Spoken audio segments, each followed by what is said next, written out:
C'est bon, ouais. Ok, et la présentation est bonne aussi. Très bien.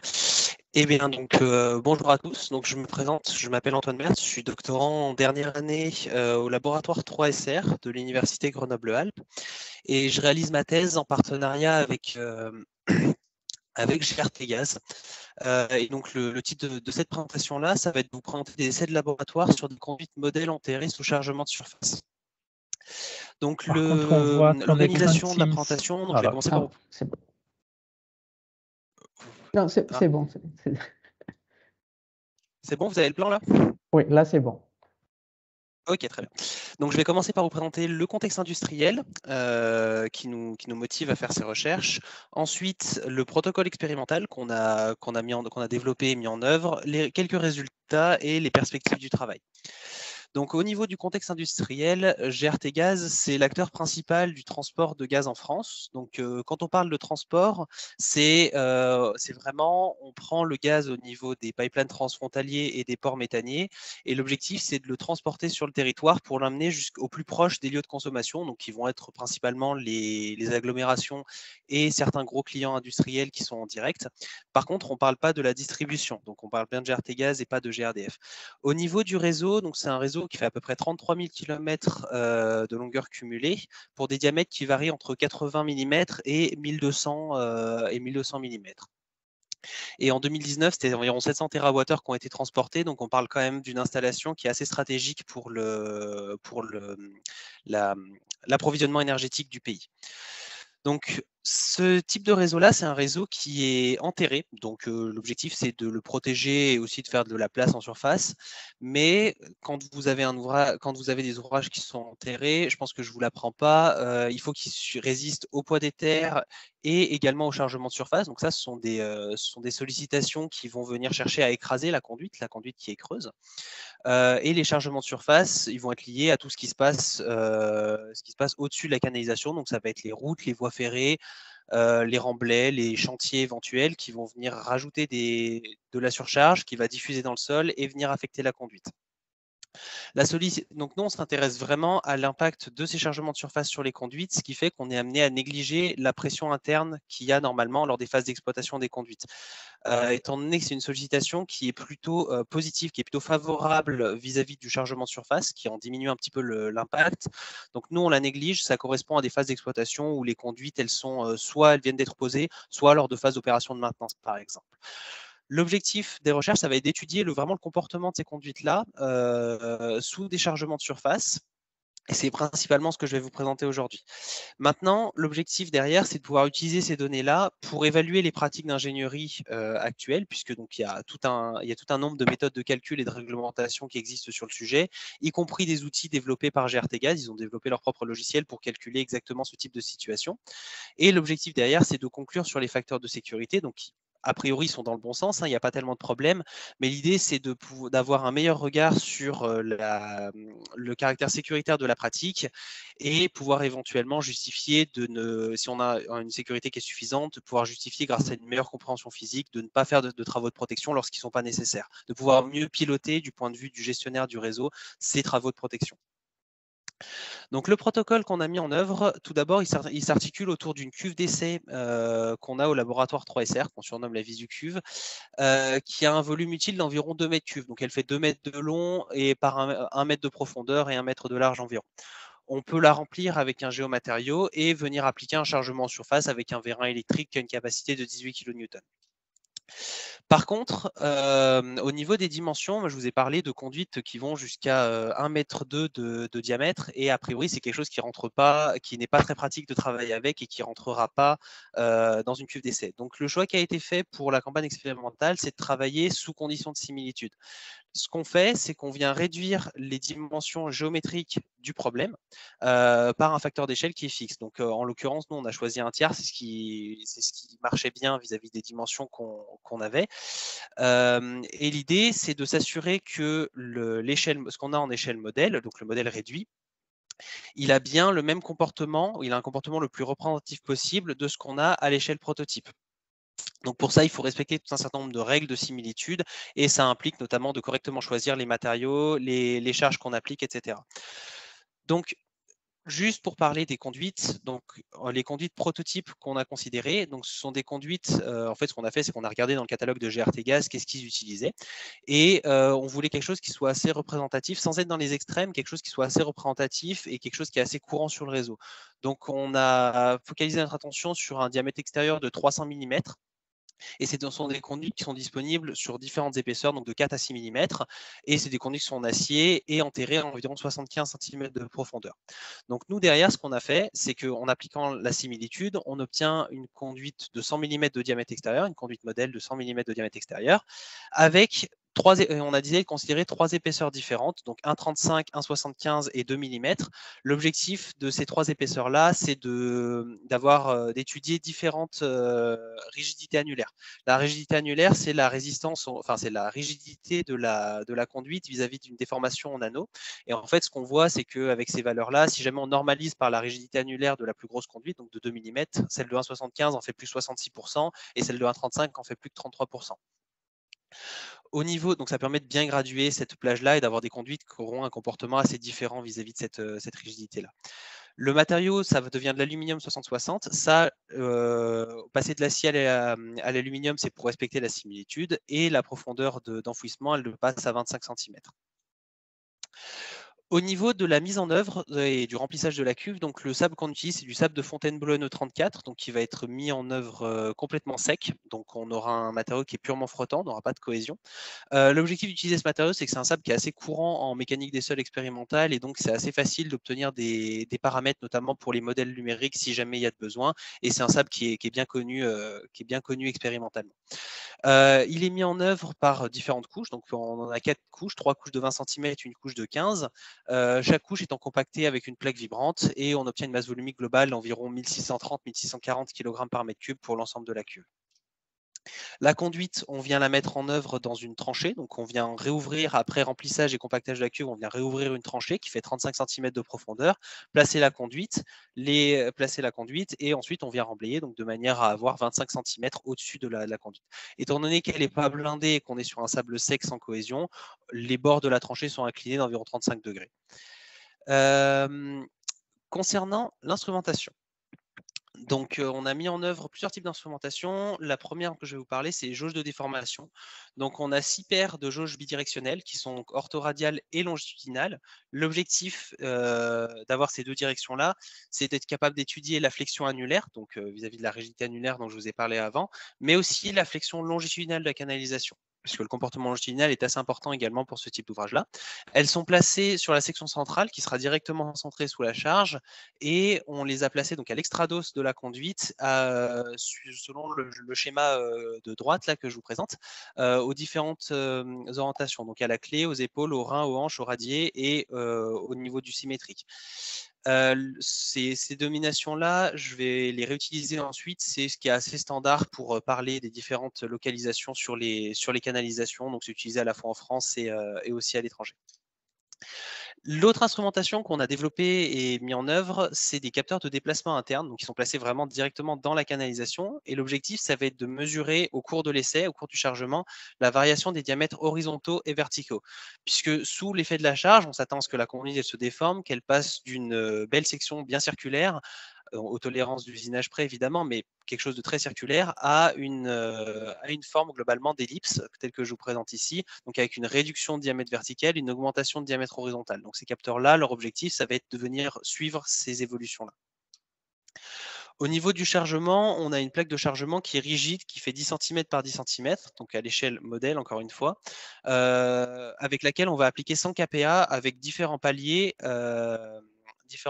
avec des déchargements. Et c'est appliqué grâce à un vérin, ou grâce au vérin qui fonctionne avec une vitesse constante de 0,05 mm par seconde.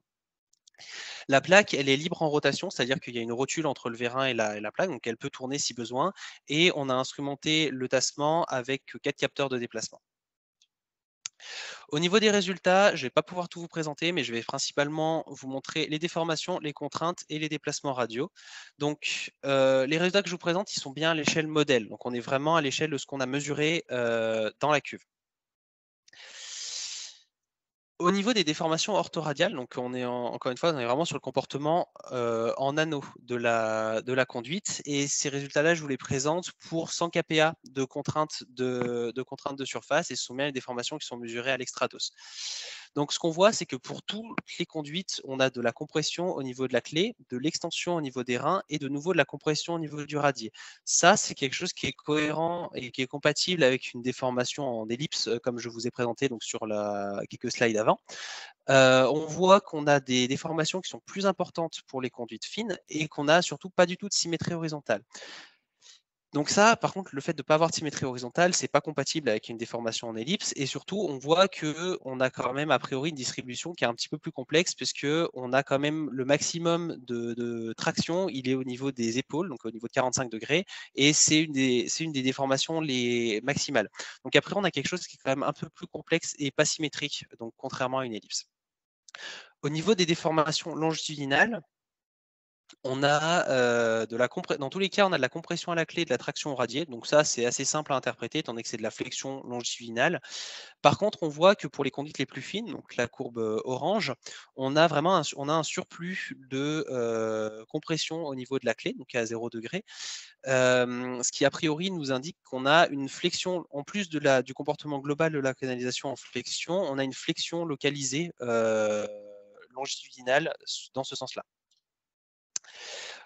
Pour les contraintes, donc sur ces graphes-là, je vous présente les contraintes orthoradiales et longitudinales en fonction de la rigidité annulaire relative de la canalisation. Donc en gros, c'est normalisé par la rigidité annulaire de la canalisation qui est la plus épaisse, la canalisation de 2 mm. Donc pour 1, c'est la canalisation de 2 mm, 0,33, c'est la canalisation d'1,35. Donc ce qu'on voit, c'est que dans tous les cas, c'est que la contrainte maximale en valeur absolue, c'est une contrainte de compression qu'elle est localisée à la clé pour la conduite la plus fine, et qu'on est très inférieur à la limite élastique du matériau. Donc on est très loin de la rupture. Et ce qu'on voit, c'est que orthoradialement, ce sont vraiment les épaules et la clé qui montrent les plus grandes variations lorsqu'on réduit l'épaisseur. Les autres orientations sont assez peu affectées. Au niveau du comportement longitudinal, on a assez peu de variations, à l'exception de la clé, donc pour ce phénomène de flexion localisée dont je vous ai parlé avant. Le fait d'avoir assez peu de variations, c'est globalement logique, puisqu'en réduisant l'épaisseur, on réduit surtout la rigidité annulaire. La rigidité en flexion longitudinale, elle varie assez peu, étant donné qu'elle est plutôt pilotée par le diamètre. Elle est modifiée également, mais quand même moins. Donc, c'est des résultats qui sont assez logiques. Ce qu'on peut tirer de cette slide-là, c'est que lorsqu'on réduit l'épaisseur de la canalisation, c'est surtout ce qui se passe dans la partie supérieure qui est affecté. Ce qui se passe sur la partie inférieure, a priori, c'est probablement plutôt piloté par le sol. Donc, il y a assez peu de variations. Maintenant, je vous ai présenté donc les déformations et les contraintes. On va parler un petit peu de déplacement. Parce que ce qu'on a fait, c'est que... Alors, je ne vais pas vous présenter les résultats directement des capteurs de déplacement, mais je vais vous les présenter une fois qu'ils ont été associés à d'autres données. Ce qu'on a voulu faire, c'est qu'on a des mesures qui sont ponctuelles, donc de déformation / contrainte, et on a des mesures de convergence au niveau des diamètres horizontaux et verticaux. Et ce qu'on a essayé de faire, c'est d'obtenir une valeur, donc une expression continue du déplacement radial en fonction de la contrainte orthoradiale qu'on a mesurée. Donc ça demande un certain nombre d'hypothèses, qu'on puisse considérer la conduite comme étant une poutre, qu'on ait des petites déformations rotation, un comportement élastique, que les déplacements sont principalement liés au moment de flexion, et donc on peut négliger les contributions d'efforts normales et d'efforts tranchants, et qu'on a une symétrie par rapport à l'axe vertical, sachant qu'a priori, ça sont des choses qu'on a plus ou moins vues sur les données avant. Donc quand on applique la méthode, je ne vais pas vous présenter le détail, mais on pourra y revenir dans les questions si vous voulez, on obtient une expression continue du déplacement radial en fonction de la contrainte orthoradiale qu'on a mesurée. Et donc, quand on fait ça, que là, je vous ai présenté en coordonnées polaires pour les différentes conduites, on est capable de calculer facilement l'erreur qu'on fait. Parce qu'on a un point de mesure qui est le diamètre vertical, qui n'est pas utilisé pour déterminer le déplacement radio. Et donc, ce qu'on voit, c'est que l'erreur maximale est d'environ 20% sur le diamètre vertical, entre la variation de diamètre qu'on mesure et la variation de diamètre qu'on a calculée. Donc, a priori, c'est que c'est largement bon pour faire de l'analyse qualitative. Et ce qu'on voit donc, c'est qu'on n'a absolument pas de symétrie horizontale, on n'a pas du tout une ellipse, et que le déplacement maximal, il est vraiment localisé à la clé, étant donné qu'on a la clé qui rentre vraiment vers l'intérieur de la conduite, sous l'effet de ce chargement concentré. On n'a pas du tout une déformation homogène des déplacements comme on aurait sur une ellipse ou avec un modèle simple. Maintenant, histoire de s'assurer que notre méthode, elle donne à peu près des résultats qui sont valides, on a décidé de comparer ça avec des méthodes, avec des travaux qui se sont intéressés à obtenir, grâce à des observations directes, l'allure déformée de la conduite. Donc, un des premiers à avoir fait ça, c'est Rogers en 88, et ils ont déduit une classification des modes de déformation pour les conduites, et nous, on rentre typiquement dans le genre de cas où la conduite, elle est heart-shape, donc on a une déformation en forme de cœur. On pourrait trouver d'autres noms qu'en forme de cœur, mais c'est celle qui a été retenue. Et ce qu'on en conclut, c'est que les déplacements radiaux qu'on calcule avec notre méthode, avec nos mesures indirectes, sont cohérents avec les résultats d'observation directe. Donc, on n'est pas obligé d'aller mettre en place un dispositif photogrammétrique dans les canalisations, ce qui est quand même très compliqué, pour obtenir l'allure déformée. Donc, pour vous résumer les résultats qu'on a là, donc on a conçu un dispositif d'essai et mis en œuvre le protocole qui permet l'étude assez approfondie du comportement des conduites enterrées, qu'on a été capable d'appliquer à des conduites de différentes rigidités. On voit qu'on a un comportement de la conduite qui est assez complexe et qui n'est pas symétrique, et qu'on est capable d'obtenir les déplacements radiaux et donc l'allure déformée de la canalisation à partir de mesures indirectes, et que c'est cohérent avec ce qu'on obtient avec des mesures d'observation directe. Au niveau des perspectives, donc j'ai séparé ça en deux. Ce qui a été réalisé, mais que je ne vous ai pas présenté ici. Donc, on a également étudié l'influence d'une plus grande surface de chargement, et donc, in fine, une force avec également une force plus importante. Donc, à l'échelle prototype, ça fait 90 cm par 1,50 m. Ça correspond à une hypothèse routière très défavorable de croisement de poids lourds. Donc, on a été capable d'étudier ça. On a également des données sur les contraintes totales dans le sol à proximité de la canalisation grâce à des capteurs de contraintes totales qu'on a mis en œuvre autour de la canalisation. On a le comportement du système après un certain nombre de cycles, puisque donc là, je vous ai présenté les résultats pour le premier palier, pour un chargement de 100 kPa, mais donc unique. Mais on a effectué des cycles derrière, donc on a également ces données-là. Et on a commencé à avoir une réflexion sur les pratiques réglementaires actuelles et la comparaison avec nos données expérimentales. Dans le futur, ce qui serait intéressant, ce serait d'étudier des conduites qui ont un plus grand diamètre et surtout un plus grand rapport diamètre sur épaisseur, donc qui sont plus déformables. Et également, on est en train de réfléchir à comment modifier notre dispositif pour étudier l'effet de la pression interne, puisque ce sont des ouvrages qui peuvent avoir des phases où il y a la pression interne nominale, donc qui est d'environ 60 bars, et des fois des phases où il n'y a pas de pression interne, notamment lors de la mise en œuvre. Et donc, on a les déformations et on a les déplacements et déformations qui vont avoir lieu potentiellement lorsqu'il n'y a pas de pression, puis ensuite il y a une remise en pression, puis de nouveau pas de pression. Donc voilà, il y a potentiellement un effet du cyclage des cycles de pression, pas de pression. Donc on aimerait pouvoir étudier, on est en train de réfléchir à modifier notre dispositif expérimental pour ça. Donc je vous remercie pour votre attention, et si vous avez des questions, eh bien c'est avec grand plaisir que j'y répondrai. Merci Antoine. Donc, Questions, nous avons déjà une question. Si vous avez déjà réalisé des publications au sujet de votre thèse et si on peut y alors, accéder. pour le moment, il n'y en a pas encore de publié, mais je suis en train de travailler, on est en train de travailler dessus. Donc, il y en aura, mais pour le moment, il n'y a rien de publié.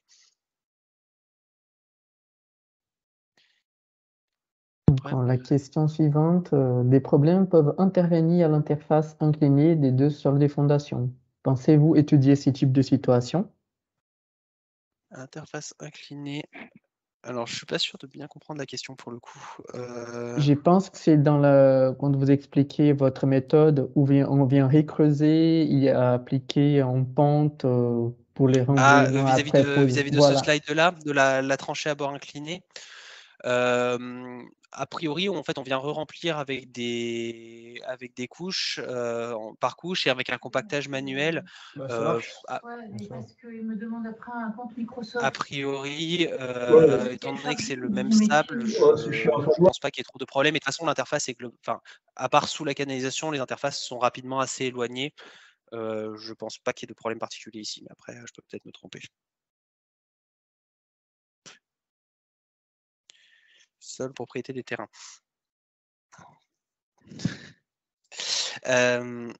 Donc, question d'après, quelle est l'influence du type de sol, propriété des terrains?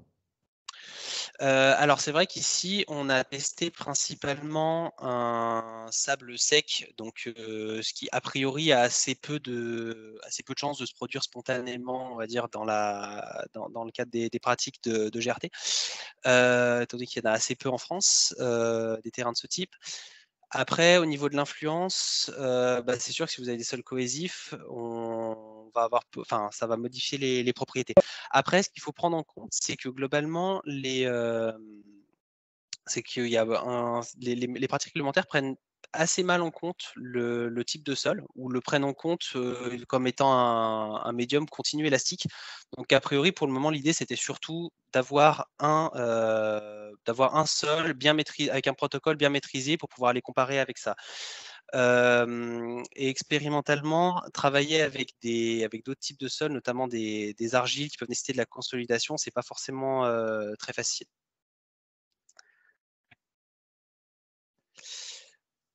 Du coup, la question suivante. Donc, quelles peuvent être les applications de vos travaux? Alors, l'application des travaux là, en fait, c'est donc je rappelle que c'est financé par GRT Gaz, et leur objectif derrière, c'est vraiment d'évaluer leur outil. Parce qu'en fait, ils ont développé un outil donc qui s'appelle Ramsès Acier, et avec un module donc qui est vraiment pour calculer l'impact des surcharges sur les canalisations. Et c'est quelque chose qui est connu pour être assez sécuritaire. L'approche est quand même très sécuritaire. Et le problème que ça pose quand vous avez des approches qui sont très sécuritaires, c'est que vous devez faire des travaux pour venir proposer, pour venir protéger vos ouvrages.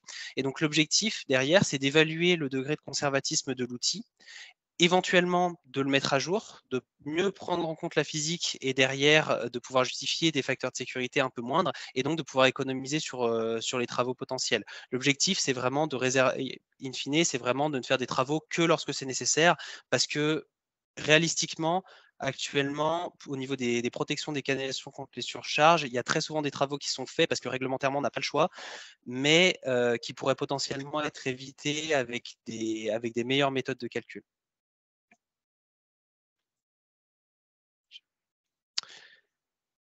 Donc, question suivante.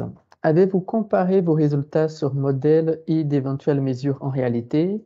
Est-ce que vous avez mis en évidence un effet d'échelle? Alors, on n'a pas comparé ça avec des mesures qui ont été des mesures réelles. Peut-être que ça se fera, mais dans les travaux actuels, ça l'est pas. Par contre, au niveau de l'effet d'échelle, a priori, oui, il y en a un. Il y en a un. L'effet d'échelle principal, ça va être au niveau du sol, et principalement au niveau du module du sol, puisque autant on est capable, pour respecter les règles de similitude, de changer le matériau de la canalisation, donc passer de l'acier à l'aluminium. Par contre, pour le sol, on sait qu'il y a un effet d'échelle, et en fait, théoriquement, le facteur d'échelle du sol, il n'est pas linéaire. C'est-à-dire que si en bleu, là, c'est la courbe qui vous donne le facteur d'échelle qui serait idéal pour éviter les effets d'échelle. Donc, en gros, c'est le même que le facteur géométrique. Pour un facteur géométrique d'un demi, il faudrait réduire la rigidité du sol d'un facteur 1,5. Sauf qu'en réalité, donc sur la loi de comportement qu'on a considérée, on voit que si on réduit d'un demi le facteur géométrique, on réduit que d'environ d'un facteur 0,7 le sol. Donc ça veut dire que le sol qu'on a dans nos essais est plus raide que celui qu'on aurait en réalité. Donc ça, c'est un biais dont on a conscience et qu'on prend en compte lorsqu'on compare ça aux méthodes réglementaires notamment. On en a conscience et on le prend en compte. Ok, merci. Une dernière présentation avant de passer à la présentation suivante. Allez-vous regarder les comportements de la conduite chargée en cas des séismes? Alors, dans le cadre de ce projet, non, on ne s'intéresse pas au séisme. Vraiment, notre cas de chargement de référence, c'est vraiment les surcharges de surface. Par contre, je sais qu'il y a des travaux qui sont faits, parmi lesquels GRTGaz participe au niveau du comportement des conduites sous séisme. Donc, il y a des gens chez GRT qui travaillent là-dessus, mais a priori, moi pas. Ok, parfait. Merci pour la présentation. On va, pour finir,